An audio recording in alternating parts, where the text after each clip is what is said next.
చైనాలో ఒక రిస్ట్రిక్షన్ ఎట్లా ఉంటాయంటే, ఈవెన్ ఇప్పుడు బ్రిటన్ వాళ్ళు చైనా చూసినే వాళ్ళ దేశంలో డిజిటల్ ఐడీ వద్దంటున్నారనమాట.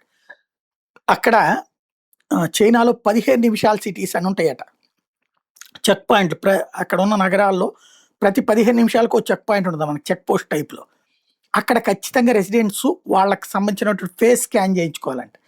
వ్యాక్సిన్ పాస్‌పోర్ట్ ఉండాలట. అంటే వీళ్ళు గనక వ్యాక్సిన్ ఏయించుకోలేదంటే వెంటనే పక్కన లెగేస్తట.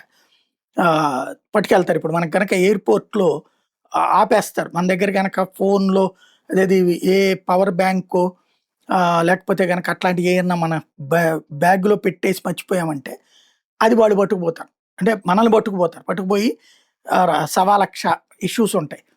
అట్లాగా అక్కడ డిజిటల్ ఐడీ అనేటటువంటిది ఫేషియల్ రికగ్నైజేషన్ అన్నటువంటిది కాస్త ఇప్పుడు క్రమంగా అక్కడ ఉన్నటువంటి పౌరుల హక్కులలోకి జోక్యం చేసుకుండటం అన్నది చిరాగ్గా మారుతోంది.